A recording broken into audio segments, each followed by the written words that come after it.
오늘은 병든 자를 위한 기도라는 제목으로 우리 하나님 말씀 우리 함께 나누겠습니다. 우리가 읽은 이 야고보서, 이 지금 읽은 부분은 야고보서의 이제 마지막 단락에 해당하는 내용입니다. 그래서 우리가 야고보서 하면 여러분 뭐가 생각나세요? 많은 분들이 야고보서 하면 뭐가 떠오르세요? 믿음. 그래서 어떤 믿음? 그죠? 행함 있는 믿음 많이 떠오르실 거예요, 그죠? 그래서 이제 그 믿음에 대한 부분을 야고보서가 강조를 하죠. 그걸 보면 우리가 지금 오늘 아침까지 보았던 히브리서 11장 기억나시죠? 이 믿음에 대한 부분과 또 일맥상통하는 그런 부분들이 있습니다. 근데 여러분 야고보서는요, 어떤 면에서는 그 히브리서와 참 비슷한 점이 있어요. 일단 독자가 이 유대인 크리스찬들을 향해서 주는 말씀이기도 하고, 특별히 야고보서도 히브리서도 마찬가지죠. 이 극심한 어떤 시련, 박해, 어려움, 고난, 그 가운데 있는 성도들에게 주시는 말씀입니다. 그래서 야고보서도 사실은 예수 그리스도를 믿는 것 자체가 특별히 이제 유대교에 있다가 이제 개종을 해서 기독교인 그리스도인들이 된 거잖아요. 그래서 유대인들이 그래서 이들에게는 참 많은 또 시련 어려움들이 있었거든요. 그래서 이 야고보서도 사실은 그 이제 그리스도인이 되고 이제 삶에서 만나게 되는 실제적인 문제가 있다면 그게 뭐냐면 결국 이 시련의 문제거든요. 고통의 문제거든요. 그래서 그런 고통의 문제, 시련의 문제를 당하는 성도들이 그것들을 어떻게 우리가 이겨낼 수 있을까? 그런 차원에서 야고보서는 이 믿음을 강조하는 차원이 있고요. 그래서 특별히 이제 그렇게 성도들이 이제 시련과 그 고통을 이겨나가는 그런 과정에 있으면 야고보서가 쭉 설명하면서 이 마지막 부분에 와서 그럼 뭐 성도들뿐만 아니라 모든 사람들이 그 인생들이 이 땅을 살아가면서 겪는 고통의 문제 가운데 피할 수 없는 것이 뭐냐면 이 병이거든요. 이 육체적인 어떤 병, 이 문제, 이 질병의 문제, 그 질병으로 고통을 당하고 있는데 성도도 예외가 아니죠. 그래서 그 성도들이 그런 고통의 문제를 성도들은 어떻게 그거를 그 문제를 대해야 될까 하는 이 마지막 이 야고보서를 총 정리를 하면서 이제 말씀하는 부분이 오늘 우리 읽은 부분이에요. 자, 그래서 여러분 야고보서의 주제는요, 이 시련과 시험이라고 할 수 있는데 이게 1장에서부터 나와요. 그래서 여러분 1장 우리 2절부터 3, 4절을 같이 한번 읽어보면요, 같이 한번 읽어볼게요. 시작. 내 형제들아, 너희가 여러 가지 시험을 당하거든 온전히 기쁘게 여기라. 이는 너희 믿음의 시련이 인내를 만들어내는 줄 너희가 알미라. 인내를 온전히 이루라. 이는 너희로 온전하고 구비하여 조금도 부족함이 없게 하려 함이라요. 아멘. 자, 성도님들, 그리스도인들에게 있어서 이 땅을 살아가면서 우리에게 주어진 모든 것들은요, 사실 하나도 우리에게 유익하지 않은 것들이 없습니다. 여러분 믿으십니까? 이게 성도가 살아가는 세상 사람들의 다른 점이라는 거예요. 그러니까 뭐냐면 성도가 이 세상을 살아가면서 여러 가지 시험 그랬어요. 시험. 여기서 시험이 여러 가지 의미가 있겠지만 특별히 야고보서에서 말하는 이 시험은요, 시련입니다. 더 분명히 말하면 고난이죠. 고난. 고통이라는 거예요. 이런 문제들을 우리가 만난단 말이죠. 아마 오늘도 지금 뭐 여러 가지 지금 영상에는 지금 보니까 병상에 계신 분들도 있고, 또 알게 모르게 지금 어려운 가운데 있는 성도님들 계십니다. 오늘 이 현장에도 간절한 마음으로 나오신 성도님들 계실 줄 압니다. 그런데 오늘 분명히 참 근데 이게 이상하죠. 2절에 보면 이렇게 얘기하잖아요. 여러 가지 시험을 당하도 온전히 어떻게 여기래요? 이게 기쁘게 여기라. 여러분 시련이 기쁘십니까? 안 기뻐요? 오늘 이왕 말씀 들으면 기쁘게 될 줄 믿습니다. 그 기쁘게 여기라 말할 때는 이유가 있겠죠, 그죠? 분명한 이유가 있으니까. 그래서 성도님들, 우리가 적어도 예수 그리스도를 믿는 신자 아닙니까? 신자. 하나님의 부르심을 받은 거룩한 성도 아닙니까? 그리고 예수 그리스도의 이 마크가 붙어 있는 그리스도인 아닙니까? 그렇다면 적어도 세상 사람들과 다른 삶의 방식이 나와야 되는데 그거 가운데 분명한 것은요, 이 시련을 대하는 태도다 그 소리입니다. 그래서 이 시련을 대하는 태도, 시험을 대하는 태도가 성도는요 온전히 뭐 할 수 있다? 기쁘게 여길 수 있다 그 소리입니다. 왜 그러냐면 자 3절을 보세요.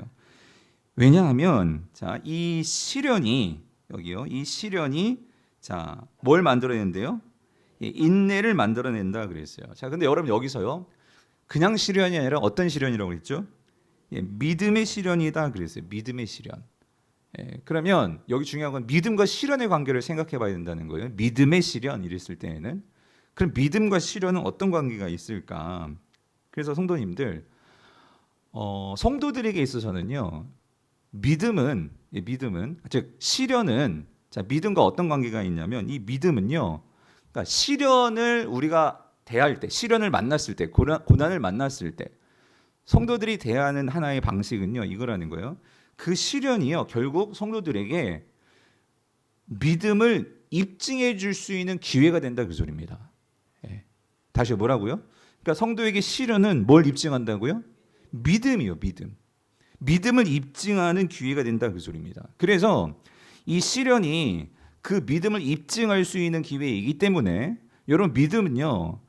에베소서에서는 믿음은 선물이라고 말하기도 하지만 믿음은요. 분명한 것은 우리에게 하나님이 우리에게 주시는 선물이면서 또한 이 믿음은 일단 우리가 받으면 받은 걸로 있는 게 아니고요. 그 믿음은 성장합니다.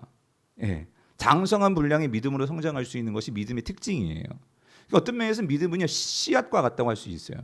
씨앗이 뿌려지면 그 씨가 크게 성장해서 나무가 되고 열매를 맺고 성장하지 않습니까? 이 믿음이라는 것이 그런 특징이 있다 그 소리입니다. 그래서 이 믿음이요, 이 시련을 입증하는데 이 시련을 통해서 이 믿음이 이제 분명한 믿음으로써 성장하게 되는데 그래서 그 성장하는 과정 속에서 나오는 것이 뭐냐면 인내라는 거예요. 인내. 그래서 믿음의 시련이 뭘 만든다고요? 인내를 만든다. 그래서 4절에서 우리에게 이렇게 요구하죠. 인내를 어떻게 해요? 온전히 이루라고요. 그렇게 될 때 너희로 어떻게 된대요? 온전하고 구비하여서 조금도 부족함이 없게 해준다 그 소리입니다. 아멘이십니까? 그런 점에서 성도는요. 우리가 고난을 당할 때 어떤 문제를 당할 때 그것이 병이 됐던 어떤 어려움이 됐던 뭘 당할 때 여러분 중요한 거는요. 관점입니다. 이걸 어떤 관점으로 우리가 해석해내고 바라보느냐가 중요한데 오늘 예수 그리스도의 관점으로 보십시오. 예수 그리스도에게도 고난이 있었죠. 그리고 예수 그리스도께서 그 고난을 통과하심으로써 히브리서에서는 순종을 배웠다라고 말씀하십니다. 그리고 그 순종을 배움을 통해서 여러분 기억하시죠? 예수님도 어떻게 되셨어요? 온전하게 되었다라고 말씀하세요. 그런데 오늘 본문에서도 분명히 그렇게 야고보가 말하죠. 뭐라고 말하냐면 그 인내를 온전히 이룰 때 너희들도 어떻게 된다고요? 온전하여지고 구비하게 되고 조금도 어떻게 해요? 부족함이 없다. 그러니까 그 믿음을 통해서 이 믿음이 결국은 이 시련을 통해서 성장하게 되고 그 성장이 결국 우리의 인내의 과정을 통해서 우리를요. 이 세상을 이제 살아갈 때 어떤 세상의 유혹과 시험과 시련과 문제를 당하여도 흔들리지 않을 수 있는 그런 조금도 부족함이 없는 사람으로 우리를 만들게 된다 그 소리입니다. 그래서 여러분 그러면 여기 중요한 게 이거죠. 믿음이 시련을 통해서 결국 이게 성장하는데 인내라는 과정을 통하는데 제가 지난주에도 말씀을 드렸지만 성도에게서 그럼 인내 그러니까 있는 게 여러분 인내가 뭐죠? 참고 기다리는 거죠. 그런데 이 참고 기다리는 이 과정 속에서 반드시 성도에게 이 인내로 나타나는 것이 뭐냐면은요. 우리의 행함 중에 그게 뭘까요? 그게 기도다 그 소리입니다. 기도다. 기도입니다. 그래서 기도는 결국 인내를 연극에 만들고 이 기도가 우리의 인내를 분명하게 드러내는. 그러니까 여러분이요 인내하는지 안 하는지는 뭐로 볼 수 있는 거냐면요, 여러분 기도로 볼 수 있는 거예요. 기도. 그래서 성도님들, 성도의 기도는 여러분 지난주에 말씀드렸죠. 하나님과 내가 하나 되는 시간이 기도입니다. 즉 하늘의 하나님과 이 땅의 내가 같이 조인하게 되고 같이 연결되는 그것이 기도다 그 소리예요. 그래서 여러분 기도를 잘 생각해 보면 기도는 너무나 신비한 거예요. 하나님과 내가 함께하는 시간이란 말이죠. 하늘과 땅이 연결되는 시간이란 말이죠. 다른 말로 말하면 내가 하나님 안에 들어가고 하나님이 내 안에 있게 되는 이 영적인 연합에 이 놀라운 영적인 구체적인 이 행위가 기도다 그 소리입니다. 그러면 여러분, 여러분들이 하나님과 함께하기 원하시면 여러분 기도하십시오. 예. 그 기도를 통해서 우리는요 분명히 하나님과 함께 될 수 있다는 거예요. 그리고 더 중요한 것은 그 기도를 통해서 하늘과 땅이 하나 되어질 때, 즉 하나님과 내가 하나가 되어질 때 거기에서 오늘 내가 이 땅을 바라보는 관점이 어떤 관점으로 바뀌게 되냐면 하늘의 관점으로 바뀌어질 수 있다라는 것입니다. 하나님의 기준으로 발돋움할 수 있는, 내가 이 땅에 발딛고 있지만 오늘 내가 그 하나님에 계신 그 하나님을 향해서 발돋움, 영적인 발돋움을 할 수 있는 것이 기도다 그 소리예요. 기도다. 그러므로 여러분, 그런 면에서 많은 이 신앙의 선배들이, 그리고 또 우리의 믿음의 영성가들이 기도를 어떻게 말하냐면요, 기도는 이렇게 표현해요. 이건 위대한 모험이다. 왜 그러냐면 우리가 이 땅의 것들을 많이 경험해 보았지만 여러분 하늘의 것들을 많이 경험해 보셨습니까? 하늘의 것들, 우리가 경험하지 못했던 새로운 차원의 것들을 여러분이 그걸 경험하려면 여러분 도전하셔야 됩니다. 그래서 어떤 면에서는 기도는 좀 어려울 수도 있어요. 예. 그렇지만 여러분이 그거를 도전해서 이 땅에서 경험하지 못하는 그 하늘의 차원을 우리가 맛보게 되고 경험해 보게 된다면 여러분 그 사람들은요 분명히 이 땅에 대해서 초월할 수 있고 그걸 뛰어넘을 수 있고 이겨낼 수 있는 근원적인 힘들이 생겨나게 된다 그 소리입니다. 그런 면에서 여러분 우리 청년들 그리고 여러분들 정말 이 영적인 세계에 한번 투자해 보십시오. 영의 세계에 여러분의 삶을요 던져 보십시오. 그럴 때 하나님께서 이걸 보여주세요. 분명한 거. 하나님이 얼마나 크신 분이신지가 보이면 보일수록 여러분의 삶은요 담대해집니다. 하나님을 제대로 못 보니까 우리는 어떻게 해요? 이 세상이 쪼는 거예요. 이 세상에 대해서 두려워하는 거죠. 그러므로 기도는 여러분 우리가 어떤 상황 어떤 형편이든지 하나님과 나를 묶는 끈입니다. 예. 나를 묶어서 하늘로 나를 데려가는 하늘의 차원을 보게 하는 그것이 바로 기도다 그 소리입니다. 그런데 여러분 그렇게 우리가 이 기도를 통해서 하나님을 바라봐야 되는데 여러분 이 세상이 만만치가 않죠. 왜냐하면 우리가 이 세상에 너무나 많이 속고 살았어요. 사단이 에덴 동산에서부터 우리 인간을 속였는데 그 속임이 이 세상에서 보이는 것들을 통해서 우리를 속이기 때문에 우리는요 그 보이는 것이 다라고 생각을 해요. 그러나 여러분 성경은요 항상 우리에게 끊임없이 말하는 것이 보이는 것이 다가 아니다. 예. 보이는 것이 다가 아니기 때문에 보이지 않는 차원을 볼 수 있어야 된다. 예수님은요 그런 차원에서 하나님 나라를 보여주기 위해서 이 땅에 오신 분이시죠. 우리가 예수님을 보고 닮아간다는 것은 여러분 보이지 않는 그 하나님 나라를 보여주신 예수님을 통해서 하나님 나라가 있음을 보고 우리의 남은 삶을 이제 내가 예수님을 주님으로 모시고 그 주님께 나의 모든 삶을 걸겠습니다. 그 주님을 따르겠습니다. 이 결단하고 지금 따라가는 자들이 저와 여러분들이라는 거예요. 그렇기 때문에 여러분 분명한 것은요. 이 세상은요. 깨어진 세상입니다. 그러니까 깨어졌다는 건 뭐냐면 여러분 이 세상은요. 깨어졌고 깨어져 가고 있고 완전히 심판받을 세상입니다. 여러분 아멘이십니까? 이게 분명하게 보여야 여러분 우리가 이 세상에 대해서 긍휼의 마음도 가지고 우리가 이 깨어진 세상이 분명히 보여야 여러분 이 세상이 우리의 궁극적인 소망이 되지 않습니다. 여러분 이 세상에 대해서 궁극적인 소망을 이 세상에 두고 살아가는 자들은 반드시 허무라는 것을 경험하게 되고 그리고 성경은 분명하게 말합니다. 정신 차리라고 깨어 있으라고. 왜 그러냐면 이 세상은 심판을 받습니다. 이 세상의 모든 것들이 심판을 받습니다. 하나님께서 예수님을 통해서 유일하게 그 최종적인 심판에서 미리 구원해 주신 그 심판이 이미 임했지만 그 하나님의 심판으로부터 유일하게 벗어난 그 존재로 먼저 선택하고 세우신 것이 바로 예수 그리스도를 믿는 그리스도인들이라는 거예요. 저와 여러분들에게는 심판이 없습니다. 아멘이십니까? 우리에게는 그 영원한 심판이 없다는 거예요. 여러분 이게 얼마나 우리에게 큰 위로고 이것이 얼마나 우리에게 큰 축복입니까? 이 전제가 우리 안에서 분명히 새겨져야지만 여러분 이 세상에서 당하는 우리가 어떤 고난이든지 그리고 이 세상이 당하는 더 구체적으로 내가 지금 죽음 앞에 처해 있는 질병의 문제라 할지라도 암이라고 할지라도 여러분 그것에 대해서 우리는요 그 죽음에 사로잡히지가 않습니다. 왜? 우리는 그렇게 죽음에 사로잡혀서 심판받을 자가 아니고 하나님께서 그 죽음 너머에 영원한 것을 이미 우리에게 약속하셨고 그래서 우리는 영생을 축복받은 자들이잖아요. 아멘이십니까? 그렇기 때문에 오늘 이러한 하나님의 축복을 여러분 우리 혼자는요 우리가 이 세상에 나가서 살면 우리는 또다시 이 세상에 말해주는 그 권모술수와 이 세상에 말해주는 보여주는 그런 것들에 마음을 빼앗기면 또 흔들린단 말이에요. 그래서 하나님께서 공동체를 주신 거예요. 뭐냐면 오늘 하나님께서 저와 여러분들 말씀을 전하는 저나 오늘 이 밤 함께 기도하기 모인 우리 권사님들, 집사님들, 장로님들 우리 모두 이 공동체가 서로 도와가며 그래서 히브리서로 말하면 모이기를 힘쓰며 그리고 그 하나님의 은혜 속에 함께 그 보이지 않는 하나님의 계심을 믿고 함께 기도하며 그 나라를 꿈꾸도록 이 소망을 가진 자마다 우리는 끝까지 주님이 오실 것을 확신하면서 우리는 이 땅을 담대하게 살아갈 수 있다 그 소리입니다. 그래서 성도님들 지난 주일에 이 말씀이었죠. 지금까지 제가 말씀드렸던 거. 그래서 에베소서 6장 18절 우리 다시 한번 읽어볼게요. 같이 읽어봅시다. 시작.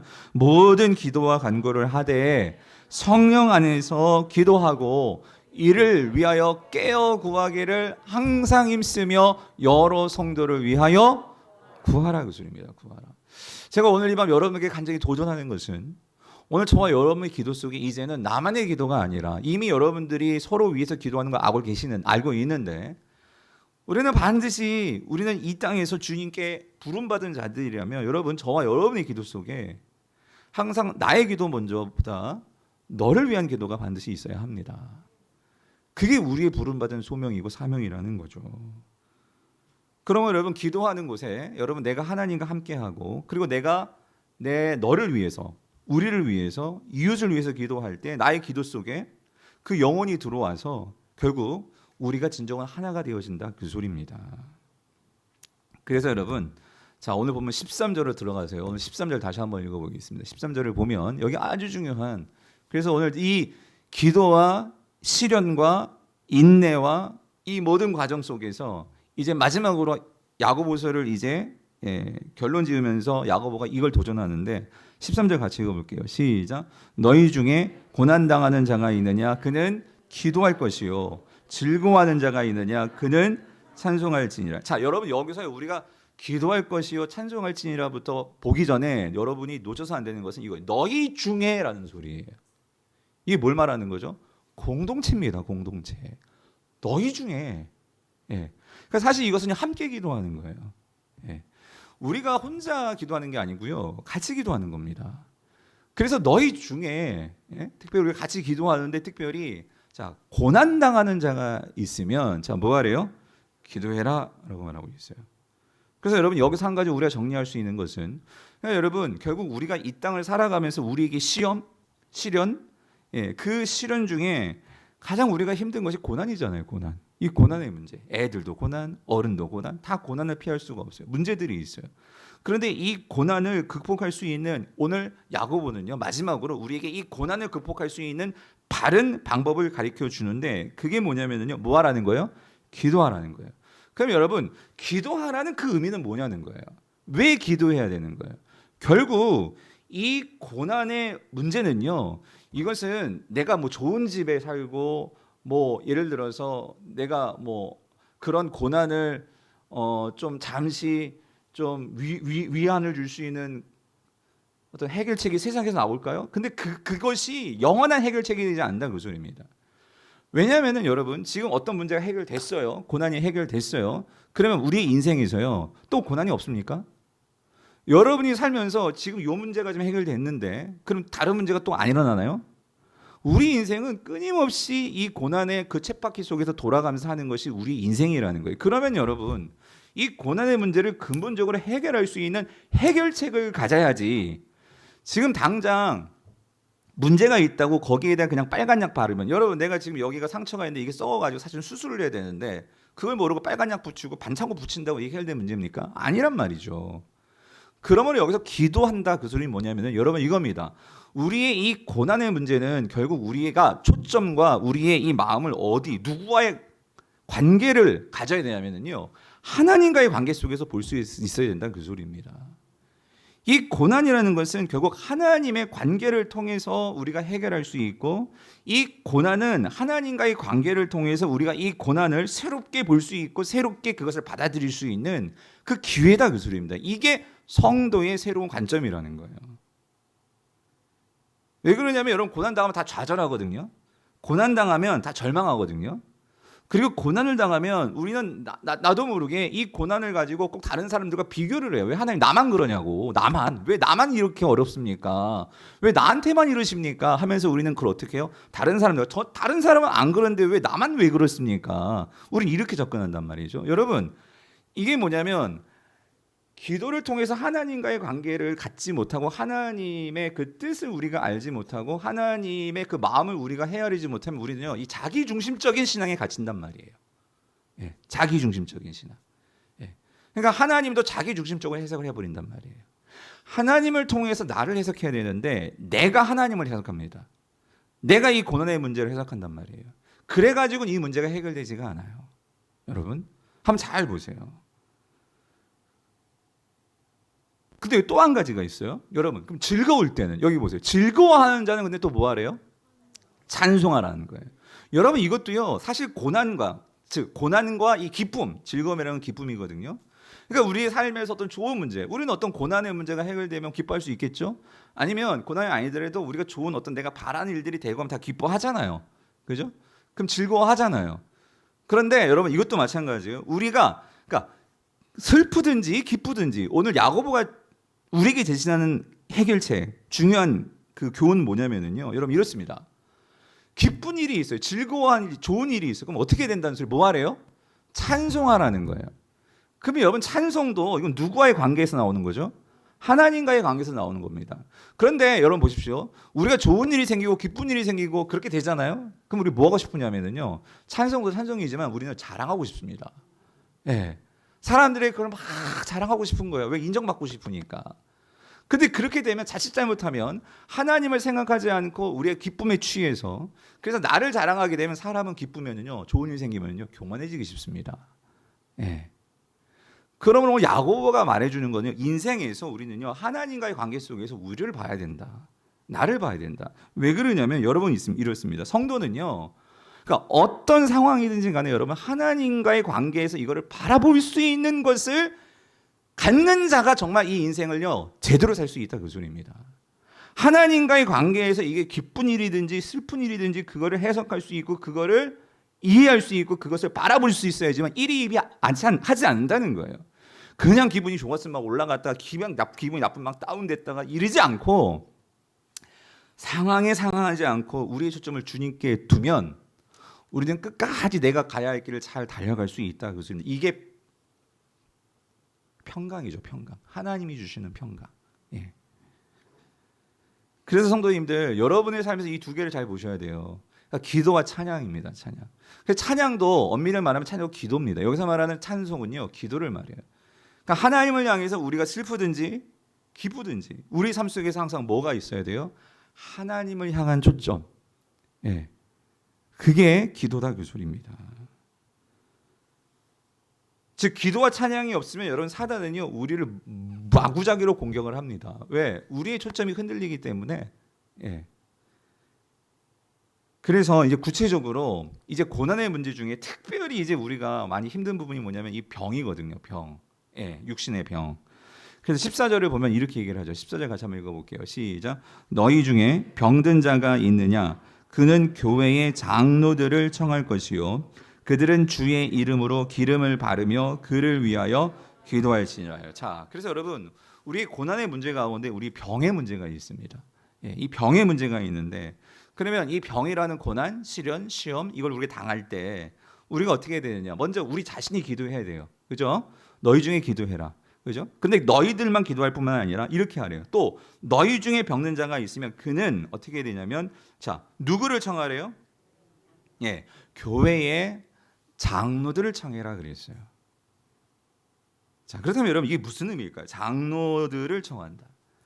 여러분, 장로는 그 교회의 리더죠. 교회의 지도자들이죠. 그래서 지도자는요, 엄격한 기준과 자격으로 세운 자들이에요. 그래서 우리가 디모데전서 3장 1절이나 1절부터 그 7절이나 디도서를 보면 장로는 이런 자를 세워라 하고 말씀이 나오죠. 분명한 것은 여러분 여기서 장로는 믿음의 성숙을 가진 자들입니다. 성숙한 자들을 청하라 그 소리예요. 이 장로들에게는 목회도 들어가겠죠. 그런데 여러분 중요한 건 이거예요. 장로든 목사든 여기서 중요한 핵심은 뭐냐면요. 내가 지금 병으로 힘들어하고 고통 가운데 있어요. 자칫 잘못하면 내가 절망할 수도 있겠어요. 어려워요. 그럴 때 나도 기도해야 되겠지만 중요한 것은 교회 장로들에게 청해라 이 말은 성숙한 사람들에게 기도를 청해라 그 소리예요. 믿음의 성숙한 자들에게 기도 요청을 하라 그 소리입니다. 다시 말씀드리지만 여러분 성도에게 있어의 기도는요 공동체적인 이 배경을 갖고 이 모든 것들이 말을 하고 있어요. 그래서 이 장로들에게 즉 신앙이 성숙한 자들에게 이 기도를 부탁하라 이 말은 뭐냐면 이런 거죠. 왜 신앙이 성숙한 자들에게 기도를 부탁을 해야 되느냐? 왜 그럴까요? 중요한 건 이겁니다. 신앙의 성숙한 자들, 다시 말하면 교회 장로들, 이들에게서 무엇이 보여지냐면 예수 그리스도의 닮은 모습이 보여진다는 거예요. 즉 예수 그리스도의 모습이 보여져야 한다 그 소리입니다.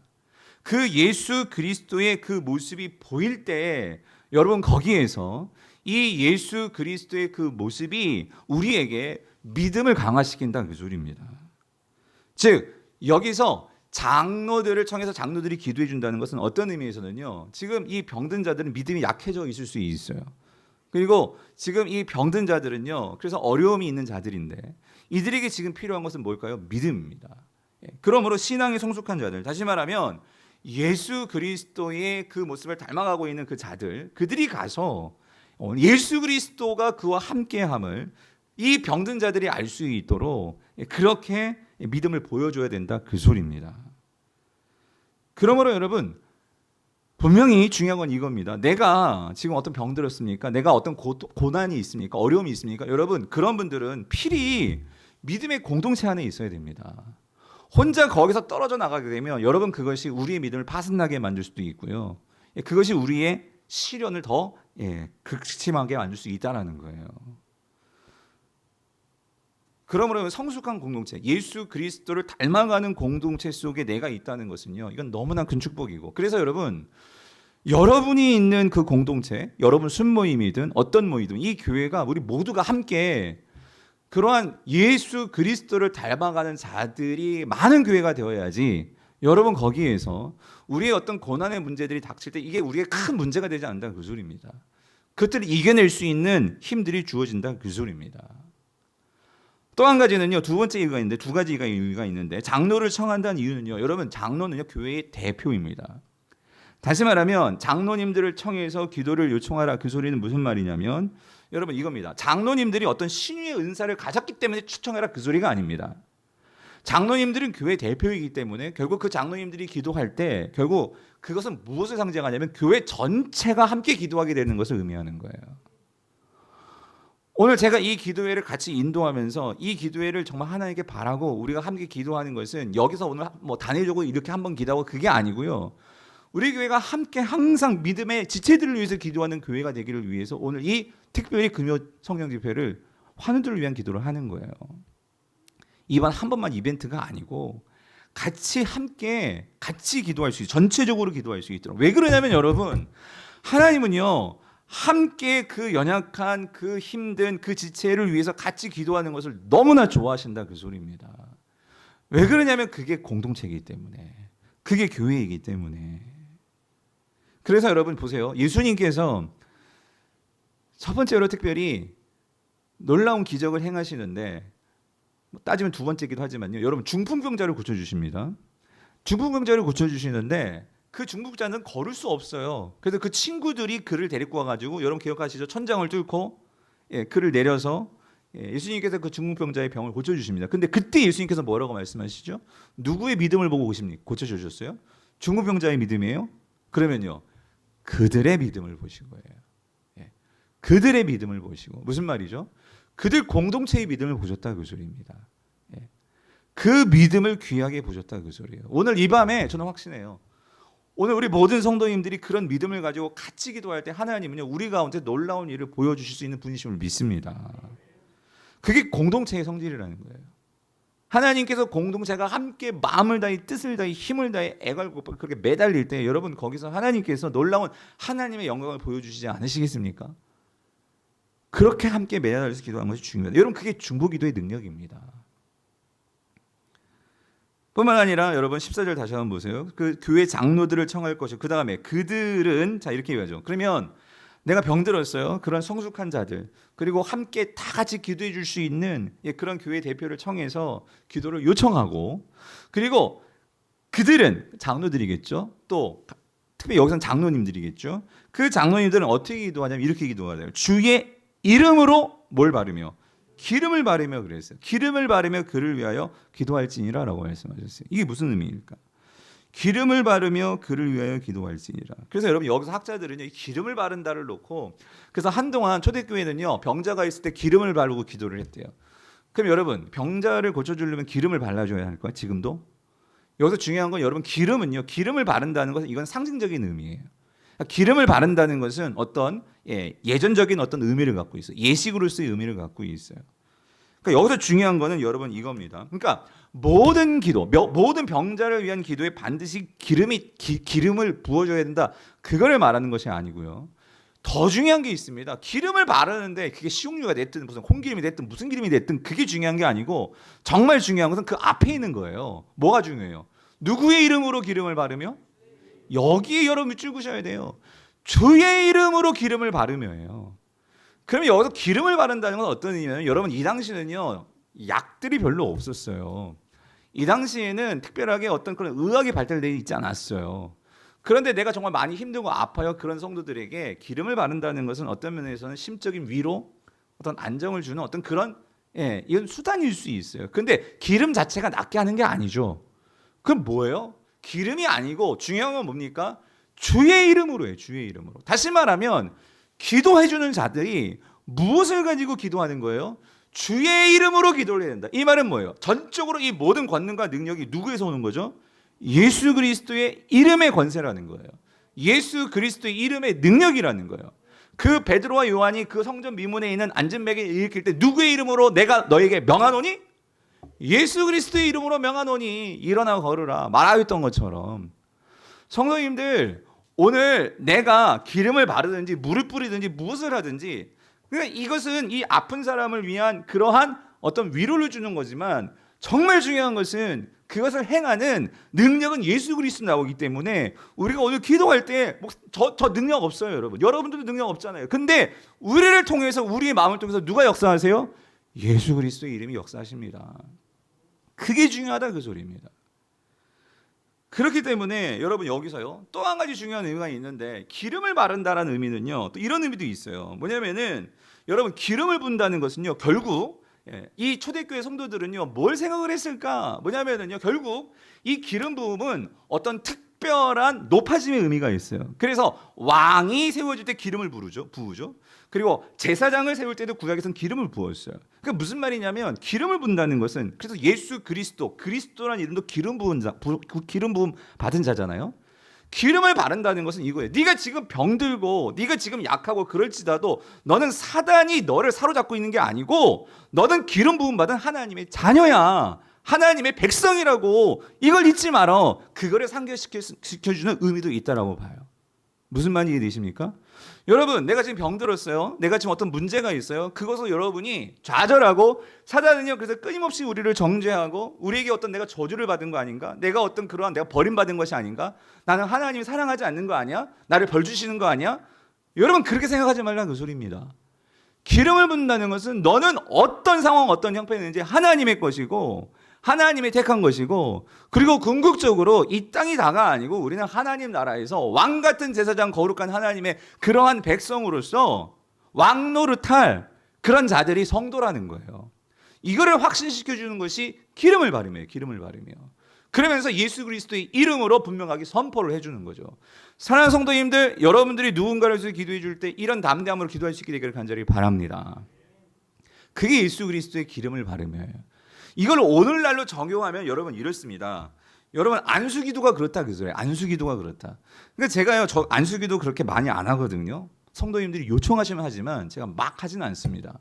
근데 여러분들이 이런 분들이 있어요. 꼭 안수기도를 해야지만 무슨 병이 낫고 안수기도를 해야지만 하나님의 능력이 나타난다. 여러분, 안수는 이런 의미는 있겠죠. 목사가 하나님의 권위를 받았고 하나님께서 특별히 하나님의 그러한 종으로 부름을 받았으니까 그런 여러분들에게 위로를 줄 수 있겠지만, 안수를 한다고 여러분이 제 손에서 무슨 능력이 나가고 안수하시는 목사님의 손에 능력이 나가는 것이 아니고, 중요한 것은, 정말 중요한 것은 그 기도를 하는 자가 얼마나 예수 그리스도와 관계가 있느냐. 아멘이십니까? 능력은 예수 그리스도의 이름에서 나가는 거죠. 예. 그래서 여러분 15절에서 이걸 말하는 거예요. 연결지어서 그렇게 기도를 하는데, 여기요, 뭐가 병든 자를 구원한다고요? 믿음의 기도는 병든 자를 구원하리니에요. 아멘이십니까? 그럼 여기서 이 질문을 해야 돼요. 여기 믿음의 기도는 그랬잖아요. 그럼 누구의 믿음입니까? 기도하는 자의 믿음입니까? 아니면 기도를 요청한 자의 믿음입니까? 누구의 믿음입니까? 누구의 믿음의 기도가 병든 자를 구원합니까? 기도하는 자입니까? 기도를 받는 자입니까? 둘 다입니다, 여러분. 예. 공동체라고 했잖아요, 여러분. 믿음의 기도는 병든 자를 구원하리니라고 할 때, 여러분, 기도를 하는 자도 그렇지만 그 기도를 받는 자에게도 이 믿음이 있어야 된단 말이에요. 왜 기름을 바르냐고요? 조금이라도 더 그 확신을 주기 위해서 기름을 바르는 거죠. 왜 안수를 하냐고요? 그 안수하는 그 안수 자체를 여러분이 의지하면 안 되고, 뭘 의지해야 돼요? 예수 그리스도의 그 기름 부으심을 의지해야 된다, 그 소리입니다. 우리는 기도할 때에 정말 예수 그리스도의 그 이름의 권세에 믿어야 되는데, 그게 아니라 여러분, 그러니까 막 그런 막 무슨 집회한다 막 그런데 쫓아다니고 여러분 막 그러면서 부작용도 생기고 하는 게 뭐냐면, 여러분 중요한 것은 오늘 이 믿음의 기도는, 그러니까 기도를 하시는 분이나 기도를 받는 분이나 이 누구의 믿음? 우리 모두의 그 믿음의 기도가 그런 하나님의 역사를 이루어낼 수 있다, 그 소리죠. 그래서 여기저기 중요한 건 여러분 믿음입니다. 믿음은 하나님과 나를, 기도하는 자와 그 하나님을 연결짓는 그 고리가 믿음이다, 그 소리예요. 그럼 여기서 믿음이라는 것은 결국 예수 그리스도의 이름으로 기름을 바르는 것이고, 예수 그리스도의 이름으로 기도를 하는 것이고, 이 모든 것들이 결국 무엇을 말하는 거죠? 결국 이 모든 기도에 있어서, 모든 기도의 행위에 있어서 중요한 것은 하나님을 향한 신뢰죠. 예수 그리스도를 향한 그 신뢰죠. 그 신뢰가 결국 이 모든 능력의 그 근원이 된다, 그 소리입니다. 그렇기 때문에 중요한 게, 그 다음이 제일 중요한 건데, 여러분, 믿음은, 그러니까 믿음의 기도로 갈 때 이 믿음은 결국 뭐에 대한 믿음이냐는 거예요. 뭐에 대한 믿음? 뭐에 대한 믿음? 즉 이 믿음은요, 하나님 자체에 대한 신뢰입니다. 여러분, 이게 중요해요. 우리는 병 고침에 대한 믿음만 생각하기 쉬워요, 여러분. 병 고침에 대한 믿음만 생각하기 쉬운데, 그럼 여러분, 병 고쳐주지 않으시면 하나님 안 계신 거예요? 병 안 고쳐주시면 하나님은 나를 버리신 거예요? 여러분, 중요한 것은, 이 믿음이라는 것은 하나님에 대한 신뢰다, 그 소리입니다. 하나님에 대한 신뢰.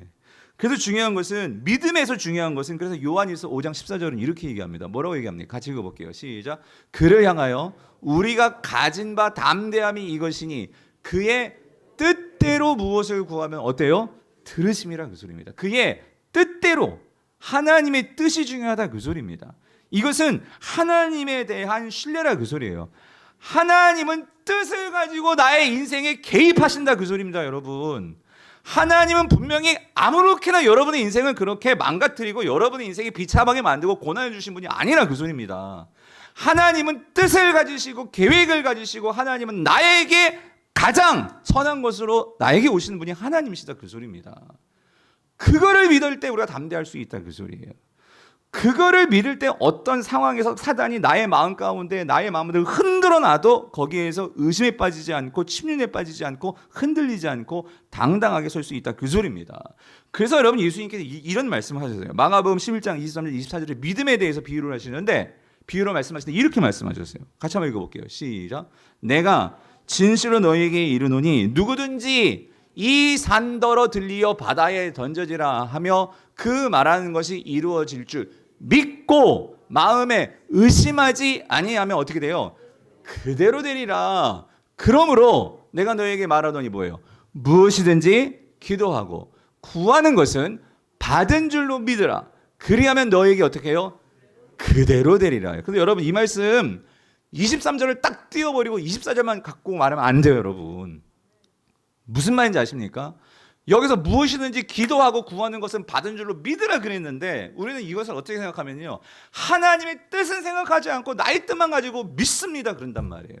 그러니까 안 됐어, 일이. 만약에 안 됐어, 그럼 어떻게 해요? 실족하는 거예요. 기도 안 합니다. 어떻게 하나님 그럴 수 있어요? 이렇게 되는 거예요. 근데 중요한 건 23절이라니까요 23절 뭐라고 말씀하세요? 누구든지 이 산더러 바다에 던져지라 하면 그 말하는 것이 이루어질 줄 믿고 마음에 의심하지 않는 자, 그들의 기도가 정말 하나님께서 들어준다는 그 소리예요. 그럼 여러분 생각해 보세요. 여러분 만약에 지금 저기 도봉산이 바다에 빠질 것을 여러분 믿으십니까? 네? 여러분 저 도봉산 제가 오늘 기도할 거예요. 40일 작정 기도할 거예요, 여러분. 목숨 걸고 기도할 거예요, 여러분. 아시겠죠? 그래가지고 저 도봉산을 저기 동해 바다에 제가 옮길 거예요. 그렇게 될 줄 믿습니까? 안 믿으세요? 왜? 그러니까 여러분 이게 지금 무슨 말 이해되십니까? 이건 제 생각으로 하니까 안 되는 거예요, 여러분. 그런데 하나님께서 만약에 그렇게 하셨다 그 소리예요. 우리의 생각으로는 이거 안 될 일이에요. 근데 누가 말씀하셨어요? 하나님이 말씀하셨어요. 그게 하나님의 뜻이라면 우리는 어떻게 해야 돼? 그거를 믿고 어떻게 해야 돼요? 기도해야 된다 그 소리입니다. 그게 이루어진다 그 소리입니다. 그럼 뒤집어서 말하면 나는 이걸 될 줄 알고 목숨 걸고 기도했는데 안 됐어. 그 뭐죠? 하나님의 뜻이 아닌 거예요, 여러분. 하나님의 뜻이 다른 데 있는 거예요. 하나님의 다른 선하신 뜻이 분명히 있단 말이에요. 그게 기도다 그 소리입니다. 우리가 하나님의 뜻을 알고 하나님의 정말 어떤 분이신지를 아는 게 그래서 중요하다 그 소리예요. 근데 많은 성도들이 하나님에 대해서 아는 것보다도 내 뜻대로 내 계획대로 되는 것에 더 마음이 가 있으니까 그래서 우리가 어떻게 계속 기도가 안 되는 거예요. 예. 여러분 스가랴 4장 6절 7절을 보세요. 예, 이렇게 말씀하시죠. 같이 읽어볼게요. 시작. 그가 내게 대답하여 이르되 여호와께서 스룹바벨에게 하신 말씀이 이러하니라. 만군의 여호와께서 말씀하시되 이는 힘으로 되지 아니하며 능력으로 되지 아니하고 오직 뭐로 돼요? 나의 영으로 되는데, 여기 말하잖아요. 큰 산아 네가 무엇이냐? 내가 스룹바벨 앞에서 뭐예요? 평지가 되리라. 그가 머릿돌을 내놓았을 때에 무리가 외치기를 은총 은총 은총이 그에게 있을지어다 아니라. 이게 무슨 말이에요?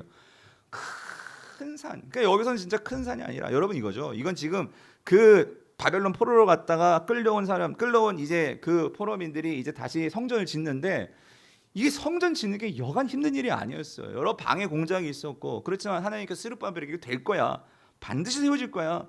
그래서 스룹바벨이 그것을 믿고 했더니 어떻게 해요? 그 모든 큰 산과 같은 모든 방해 세력 공작들 다 무너지게 하시고 결국 어떻게 되었어? 하나님께서 세워 주셨다 그 소리입니다. 예?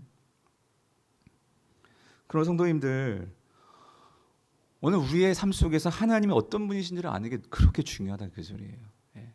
여러분에게 있어서 하나님이 어떤 분이신지, 그 하나님을 알아가는 과정이 인내의 과정이고 그 과정 속에 기도가 필요하다 그 소리입니다. 그래서 자 15절 다시 보면은요, 그 믿음의 기도는 병든 자를 뭐예요? 구원하리니, 여기서 주께서 그를 어떻게 해요? 일으키시리라 그랬어요. 일으키시리라.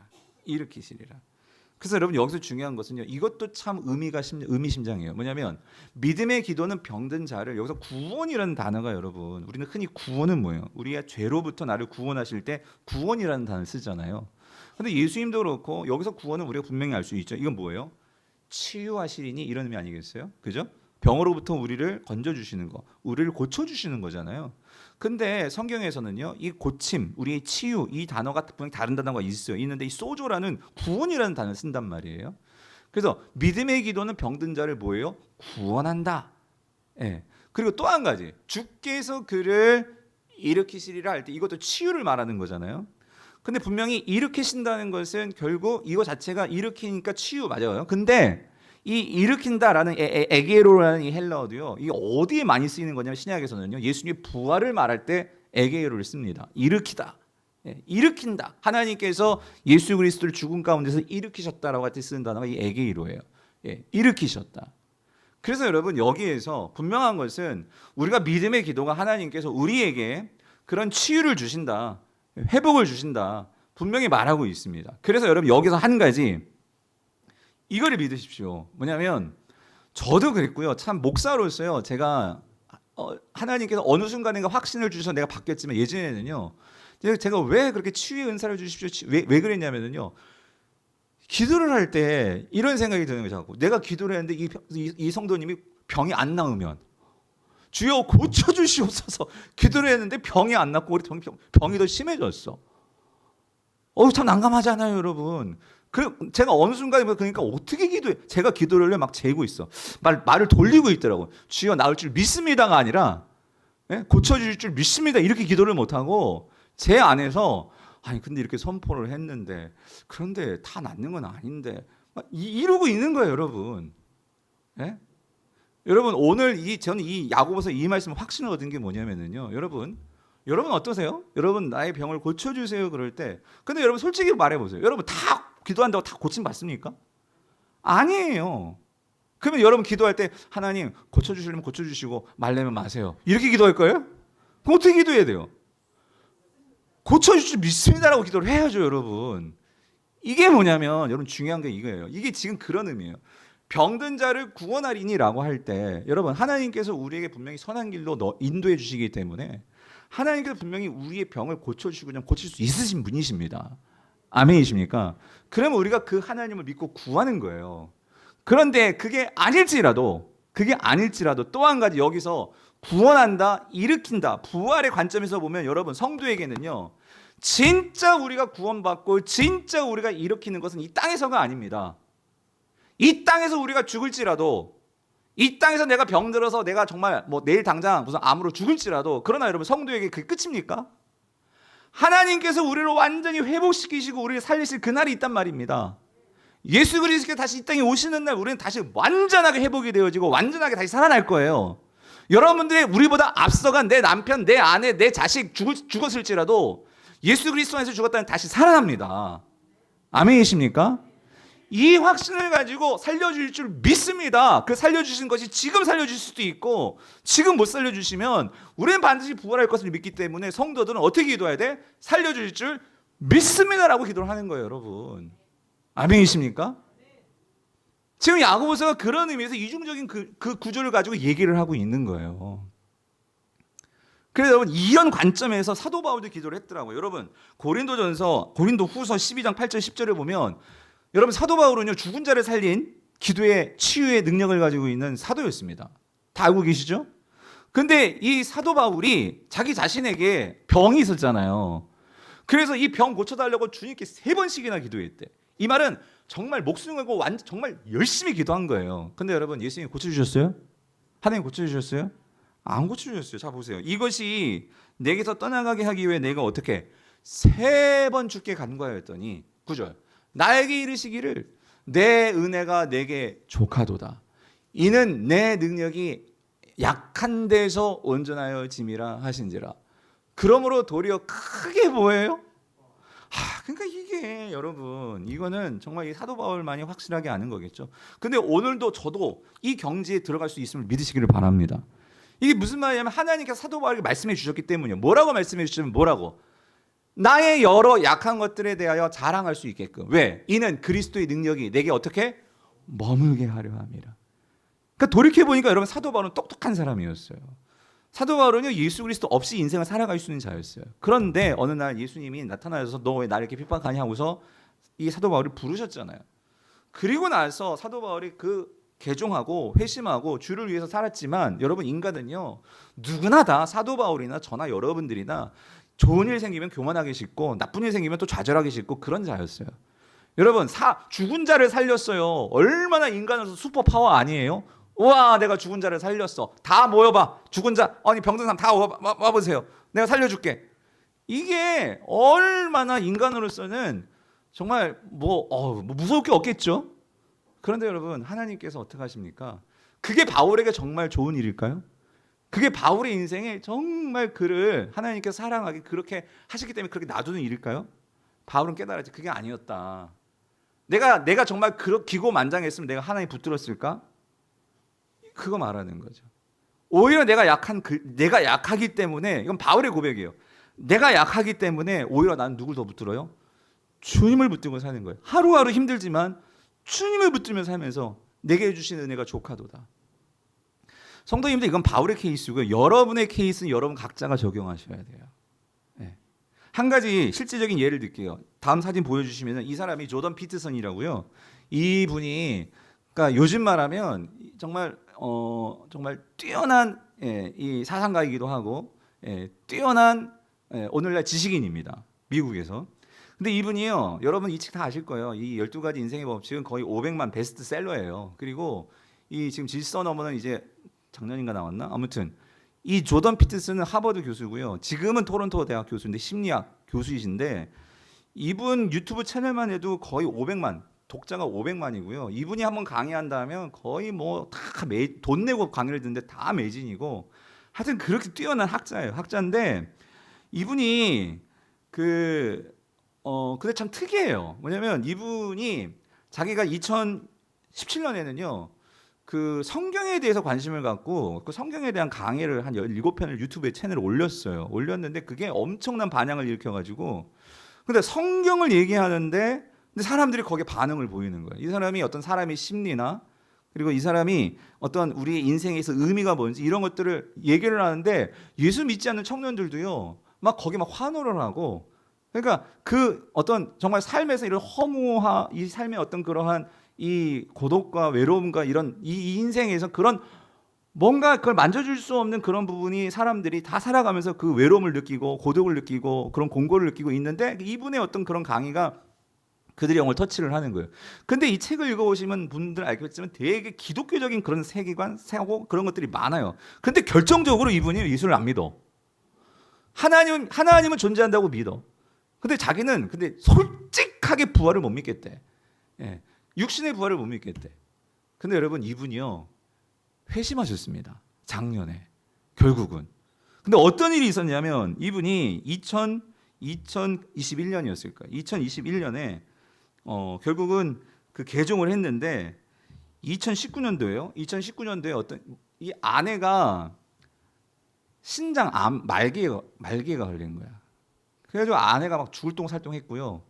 또 그 해에 이분이 약물 중독이 있어가지고 그래가지고 거의 코마 상태에 들어가가지고 거의 죽을 뻔한 거죠. 그러면서 그러한 인생의 아내가 지금 죽을 위기야, 자기가 죽을 위기야, 막 그런 엄청난 위기와 엄청난 그러한 병을 거친 거예요. 그 병을 고치면서 이분이 한 가지 뭘 깨달았냐면, 그래서 이분 참 책도 재밌어요. 그걸 거치고 나서 쓴 책이 질서 너머예요. Beyond Order. 질서 너머인데 뭐냐면요. 그러니까 이런 겁니다. 우리 인생이 질서 반듯하게 살면 우리 인생이 다 잘 될 줄 알고 살았는데 자기가 그런 죽음을 경험하고 그것들을 뛰어넘으니까 질서 너머에 세계가 있더라 그 소리입니다. 그게 뭐였냐면 결국은 그게 오늘 그의 삶 속에서 내가 구원을 받아야 되는데 이 진정한 구원을 위해서 이 땅에 오신 분이 누구냐면 예수 그리스도시라는 거지. 그래서 이분이요 얼마 전 2021년 12월 3일에 회심하는 그런 기도를 올렸는데 그 기도 내용 중에 이런 내용이 나와요. 이분이 말하는 요즘은 전 아마도 예수를 믿는 것 같습니다. 저는 저의 믿음에 놀라고 이해가 되지 않습니다. 저는 종종 제 삶에 극적인 일이 발생하는 것을 봅니다. 내 삶에 우연한 일이지만 의미 있는 극적인 일을 경험합니다. 제 삶 속에서 이상하게 설명할 수 없는 사건들이 일어납니다. 객관적인 증거는 없지만 예수와 관련된 극적인 접점이 저에게 생긴 것 같습니다.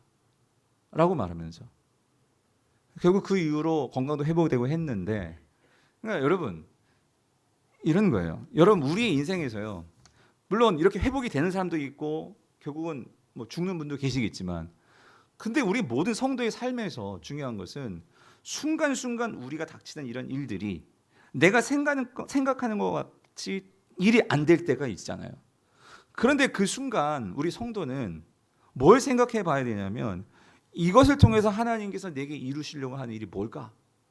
그것을 하나님께 묻고 내 안에 성령님께 묻고 그 인도를 잠잠히 기다리면서 기도하면서 그게 인내의 과정을 거칠 때 하나님 반드시 거기에 말씀해 주신 때가 온다 그 소리입니다. 아멘이십니까? 그래서 오스왈드 챔버스라는 이 주님은 나의 최고봉이라는 책을 쓴 분 계시잖아요. 이분 이런 말을 했어요. 우리는 문제를 보고 기도하지 말고, 그러니까 우리는 보통 문제를 보고 기도하잖아요. 근데 이렇게 말해요. 우리는 문제를 보고 기도하지 말고 하나님을 보고 기도해야 합니다. 왜냐하면 여러분 문제를 기도하고 보면 우리가 그 문제에 휘말리기 쉬워요. 근데 하나님을 보고 하나님께 초점을 맞추는 훈련을 해야 된다 그 소리입니다. 그거를 도와주시는 분이 제가 지난주에 말씀드렸죠. 우리 안에 계신 성령님이라는 거예요. 성령님. 성령님이 우리의 기도를 바른 방향으로 내비게이션 역할을 해주신다 그 소리입니다. 성령님을 의지해서 우리가 그렇게 기도할 때 오늘 그 안에서 성령님께서 하나님께 초점을 맞추고 그 하나님을 통해서 나의 삶을 바라보게 할 때 여러분 거기에서요 놀라운 우리의 이 질서 넘어 혼돈 넘어 하나님께서 가지시고 계시는 하나하나 여러분들을 향한 계획들이 보이게 된다 그 소리입니다. 그래서 오늘 마지막 16절 보세요. 16절. 그러므로 너희 죄를 어떻게 서로 고백하며 병이 낫기를 위하여 서로 어떻게 해요? 기도하라. 왜? 의인의 간구는 역사하는 뭐예요? 힘이 큼이라. 그래서 먼저 여러분 우리 공동체가 하나님께 이러한 기도의 능력을 경험하려면 죄를 고백해야 돼요. 회개가 있으셔야 돼요. 회개가. 하나님 앞에서 기도하는 자나 저나 여러분들이나 여러분 우리가 정말 하나님의 그 크신 은혜를 경험하기 위해서 먼저 내가 하나님 앞에서 내가 그릇 행한 것은 없나, 내가 잘못 생각하고 있는 것은 없나. 이게 뭐냐면 하나님께 초점을 맞추는 건 말이에요. 초점을 맞추는 거란 말이에요. 예. 하나님 향해서 그렇게 죄를 서로 고백하며. 그러니까 여러분 이 서로 고백한다는 게 여러분 여기도 조심할 부분이 있어요. 이걸 또 잘못 해석해가지고 어떤 교회는요 막 공개적으로 막 강대상에 나오고 자기 고백을 막 죄 고백을 하게 만들어요. 근데 이것도 참 조심스러운 부분이에요. 그게 무슨 말이냐면 성경에서 말하는 죄 고백의 핵심은요 이런 겁니다. 죄를 지은 사람은 그 죄를 지은 당사자에게 고백을 해야 되는 거예요. 하나님께도 고백하지만 내가 누군가에게 상처를 줬어. 그러면 그 사람에게 용서를 구하고 그 당사자에게 하는 거예요. 그리고 만약에 그 죄를 아는 사람들이 있다면 그 사람들에게는 하는 거죠. 하지만 내 속에 있는 은밀한 죄까지 그걸 다 끄집어내가지고 그렇게 할 필요는 없어요. 내 속에 있는 그 은밀한 죄라는 것은 뭐냐면 여러분 그게 드러나지 않은 죄일 수 있어요. 내 속으로. 예수님은 속으로 간음한 거 그것도 죄라고 했잖아요. 근데 그걸 내가 당신을 보고 간음의 마음을 품었습니다. 이거 이렇게 하는 게 아니란 말이죠. 근데 막 그것까지 끄집어내가지고 막 죄의 고백을 시키고 여러분 그게 자칫 잘못하면 우리는 다 죄성이기 때문에 어떻게 저렇게 저럴 수 있어 하면 서로를 또 어떻게 해요? 또 사단이 그 안에서 서로 정죄하게 만들고 그런단 말이에요. 그게 아니고 이해되시죠? 예. 공적인 죄는 공적인 것으로, 사적인 죄는 사적인 것으로. 근데 중요한 핵심은 하나님은 거룩한 분이시기 때문에 분명한 것은 우리에게 회개가 있어야 된다는 그 소리입니다. 예. 그 회개를 통해서 서로 고백하며 병이 낫기를 위해서 서로 기도하는데 여기 중요한 거 이거예요. 의인의 간구는 그런데 여기 의인이 누구냐고요? 의인이 누구냐고요? 의인은 지금까지 말했던 하나님께 초점을 맞추고 함께 기도하는 그 자의 간구를 말해요. 그렇다면 특별한 자가 아니라 오늘 저와 여러분들 모두를 말하는 거예요. 우리가 함께 하나님께 초점을 맞추고 어떤 상황이든지 병든 자나 아니면 아까 말씀드렸던 교회의 장로들이나 즉 성숙한 자들이나 누구나 다 하나님께 초점을 맞추고 기도할 때에 뭐가 있다고요? 역사하는 힘이 큽니다. 하나님은 저와 여러분들을 필요로 하세요. 왜? 능력이 나타내기 때문에. 그래서 마지막으로 한 예가 뭐냐면 그 엘리야였다 그 소리. 17절 18절은 하나님께서 어떻게 한 사람을 통해서 하나님 이 악한 세대를 놓고 비가 오지 말게 해주세요 했더니 하나님이 비가 안 내리게 해주시고 하나님 우리를 긍휼히 여기사 비를 내려주세요 했더니 하나님께서 그의 기도를 통해서 비를 내려주시고 그렇죠? 이런 놀라운 역사가 엘리야를 통해서 이루어졌는데 그 역사가 오늘 저와 여러분 이 밤에 저와 여러분을 통해서 이루어질 수 있다 야고보는 지금 말하고 있는 거예요. 성도님들 오늘 저와 여러분들이 그런 역사를 볼 수 있게 되기를 간절히 축원합니다. 오늘 시간 기도